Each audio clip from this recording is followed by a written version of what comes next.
Samo jedan listić je dovoljan da se pokrene lanac uticaja na izborni proces, najčešće kupovinom glasova, što znači da je ovakva manipulacija organizovana.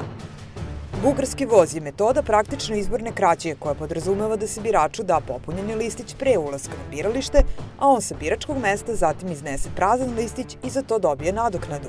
Na novom listiću se ponovo zaokruži željeni broj koji se daje sledećem glasaču. Iako opozicija tvrdi da se ova prevara dešavala na više biračkih mesta, za sada je RIK potvrdio da se desila na samo jednom mestu, tačnije u Vranju na biračkom mestu 24. Ministarstvo unutrašnjih poslova nije odgovorilo na pitanje Insajder Neta da li je pokrenuta istraga u vezi sa navodima u javnosti o zloupotrebama tokom izbora. U međuvremenu je u Osnovnom javnom tužilaštvu u Vranju za Insajder Net rečeno da je pokrenuta istraga, a osumnjičenoj za davanje mita u vezi sa glasanjem je nakon saslušanja određen pritvor do 30 dana. Otkriveno je i da se radi o aktivisti Jedinstvene Srbije.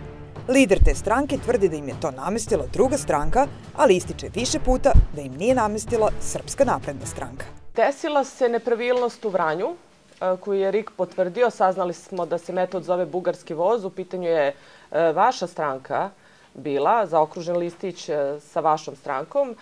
Pa me zanima da li je moguće uopšte da se desi to što je zapravo kupovina glasova bez znanja centrale stranke, u smislu što bi neko davao iz svog džepa ličnog novac za kupovinu glasova.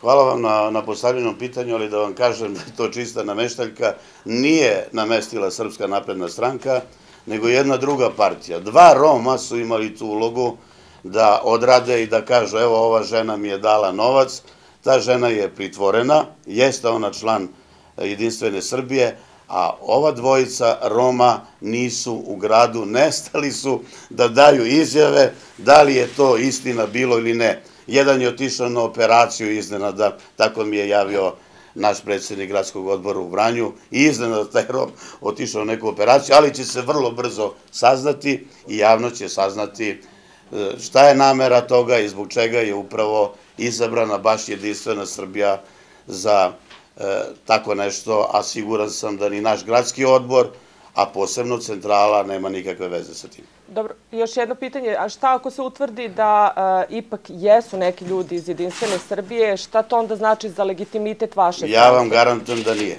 Ja vam garantujem da nije, jer ta žena je običan član, niti je neki funkcioner. Kako to samo nju uhvatiše od, ne znam, 100 i nešto biračkih mesta u Vranju? Razumete? Takva kontrola bila na svim mestima da nema šanse tako nešto da prođe. Ali je čista nameštaljka. I ja ću reći na sledećoj konferenciji za neki dan koja je to partija namestači, nije Srpska napredna stranka učestvovala u tome. To ne kažete odmah? Molim? Što odmah ne kažete? Pa reći ću vam za neki dan. Mislim, mi znamo, ali hoćemo sigurno da kažemo to lice ima tu i tu funkciju u toj partiji. Sigurni budite. Bugarski voz je po svemu sudeći stara metoda, samo relativno novog naziva. Naziv metode izborne krađe dali su mediji u Sarajevu uoči opštih izbora u Bosni i Hercegovini 2010. pošto su godinu dana ranije održani izbori u Bugarskoj na kojima je prema mišljenju analitičara na ovaj način prodato oko 200.000 glasova. Postoje najmanje 3 načina da se glasački listić nađe u opticaju van biračkog mesta. Prva opcija je da originalni listić neko ukrade iz štamparije ili tokom transporta do biračkog mesta. Druga, da neko iskopira, odnosno napravi falsifikat. A treća, da neko jednostavno ne ubaci svoj glasački listić u kutiju, već ga iznese napolje. Prema istraživanju Insajder Neta, izuzetno su male šanse da se desi jedna od prve dve mogućnosti, jer postoji kontrola štampanja, transporta i distribucije glasačkog materijala, pri čemu se transport vrši uz policijsku pratnju. Tako se metoda zloupotrebe glasova, bugarski voz, najverovatnije dešava tako što neko glasački listić iznese jednostavno napolje umesto da ubaci u glasačku kutiju. To znači da ne postoji adekvatna kontrola tokom samog glasanja. U situacijama gde je biračko mesto u maloj školskoj učionici ili čak na hodniku javne ustanove, uz velike gužve, ovu prevaru je relativno lako izvesti. Gde se sve ovakva prevara desila na poslednjim izborima mogu da utvrde samo nadležne službe, a pre svih RIK i tužilaštvo i policija ukoliko postoji sumnja da je reč o krivičnom delu kupovine glasova. Međutim, utvrđivanje nepravilnosti i svi značajni politički akteri pretvorili su u farsu. Predstavnici opozicije su još u izbornoj noći otišli u sedište RIK-a i tražili kontrolu brojanja glasova, da bi sada kontrolu tražila i Srpska napredna stranka koja je ubedljivi pobednik ovih izbora. Rezultate RIK-a sada u pitanje dovodi i lider naprednjaka Aleksandar Vučić. Stranka koju vodim tražila je uvid u sav birački materijal, pošto su se neke, ne mogu da kažem ništa jer ja verujem nadležnim organima, ali neke pomalo čudne stvari su se dešavale sa neverovatnim pritiscima.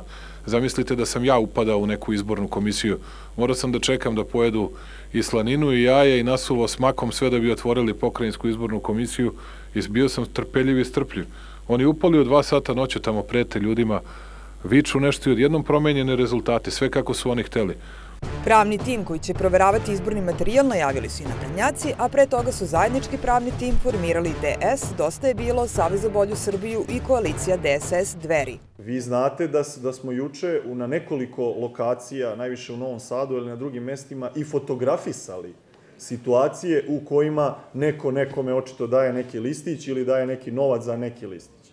Međutim, vi sada za sve to morate sve to i da dokažete.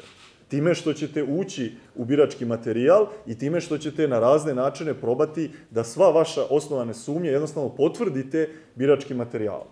Kogoda je u pravu, vlast ili opozicija, ostaje pitanje kako je uopšte moguća ovakva izborna krađa, sada poznata kao bugarski voz, koja se po svemu sudeći ne dešava prvi put, ali javnost uglavnom ne dobije jasan odgovor od nadležnih institucija šta je zapravo istina. Tako se primjera radi 2012. tokom izbora u maju sumnjalo da je Romska demokratska partija kupovala glasove za 1000 do 2000 dinara. Slučaj je stigao do optužnice koja Tomislava Bokana, tada člana Romske demokratske partije, tereti za podstrekivanje na davanje i primanje mita u vezi sa glasanjem. Nakon 4 godine, suđenje je i dalje na samom početku.